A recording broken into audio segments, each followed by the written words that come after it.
markazi 6-pavilyonda 56 kilogramgacha vazn toifasida hamyurtimiz Murodjon Ahmadaliyev argentinalik Alberto Melanga qarshi ringga ko'tariladi. Va bu jang yurtdoshimizni agar g'alaba qozonadigan bo'lsa, biz umid qilamiz. Albatta kamida bronza medalni qo'lga kiritadi. Keyingi raundda mana shu jang raqibi ham anchagina kuchli o'zingiz ko'rdingiz bundan avvalgi holatda va bizga hozir e'lon qilishadi referilardan. Bu orada Murodjon Ahmadaliyev haqida 2 og'iz so'z. Namangan viloyatida tavallud topgan bokschiimiz yoshlar o'rtasida 49 kilogramm vazn toifasida ishtirok etgan. Mana shu vazn toifasida bir qator xalqaro turnirlar sovrindori bo'lgan, kattalar o'rtasida Osiyo chempionatining kumush medaliga sazovor bo'lgan, jahon chempionatida ham Dohada 2005-yil ushbu sportchimiz kumush medalni qo'lga kiritgan. Referini belgilab olamiz. Gallagher. Michael Gallagher Irlandiyadan.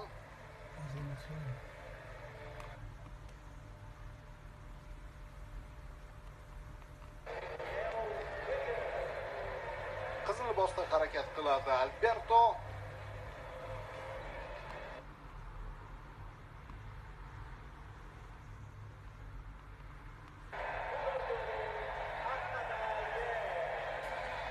Murodjon Ahmadaliyev e'lon qilindi.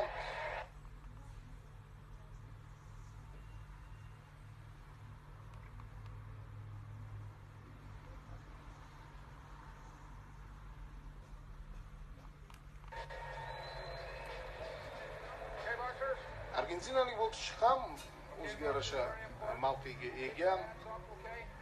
Janubiy Amerika o'yinlari sovrindori. Melian 26 yoshda.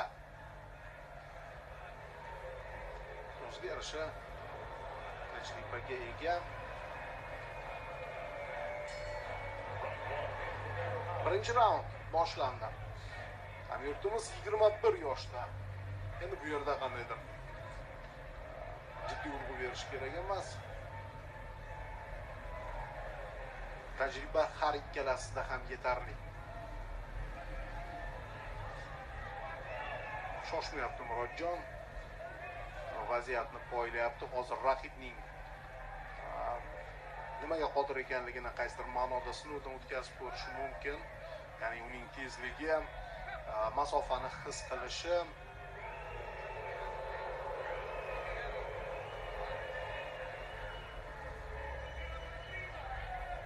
Va qanday qilib himoyalanishni yaxshi hozir chap qo'lda aniq zarba ijro etmoqda Ahmadaliyev. O'z navbatida argentinalik bokschi ham javob qaytarishga urinyapti, lekin uning uddasidan chiqayotgani yo'q. Yaxshi. Ahmadaliyev ta'qibni davom ettirmoqda va mana bu yerda keskin ravishda masofani qisqartiryapti. Albatta yosh bokschilar bu vaziyatda o'zi ringda hozir ikkalasi mana shu kim g'olib ekanligi, kim g'olib chiqishi va kim kuchli ekanligini aniqlash uchun bahs olib boryapti. O'ziga yarasha qoidalar bor. Mushlar yordamida, qo'lqoplar yordamida munosabatga oydinlik kiritsa bo'ladi. Ishlash kerak. Bu ko'z qarashi bilan jangni yutib bo'lmaydi. Yaxshi. Asabiylash kerak emas. Bu yerda mana shu jangga bo'lgan rejani oxiriga ishlagan holda jangni olib borish kerak. Asabiy holda jangni olib borib bo'lmaydi. Murodjon ortiqcha ehtiroslarga berilayotgani yo'q. Mana shu kichik holatdan so'ng aniq zarbalarni berishda davom etmoqda. Ikkilik zarbasi himoyani ham esdan chiqarmagan. Qanday zarba, qadrli do'stlar! Hisob ochildi.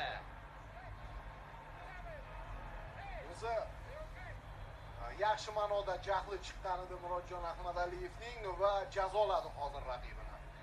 Lekin o'ziga yarasha chegara bo'lish kerak. Albatta hozir Murodjon biroz o'zini bosib olish kerak. Yo'q, bunday tarzda haddan tashqari qulochlarni keng yoyib mushta zarba berish.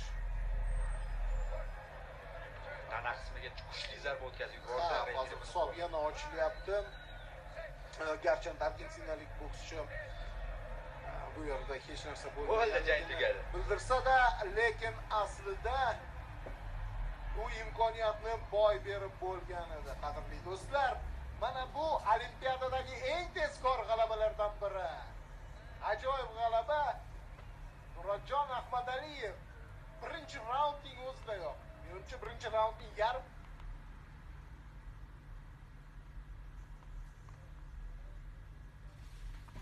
qalarni ko'ramiz. Mana avvalgi holat, mana bu yerda chap qo'lda aniq zarba, ringdan qaytgan bokschini kutib oldi chap qo'l zarbasi bilan Murodjon Ahmadaliyev va mana bu yerda yana o'zining chap qo'li bilan kuchli zarbani tana qismiga yo'llagan edi.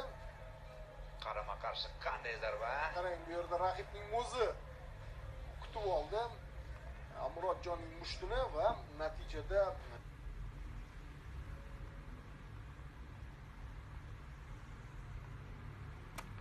jarohatlamaslik uchun texnik nokaut e'lon qilindi.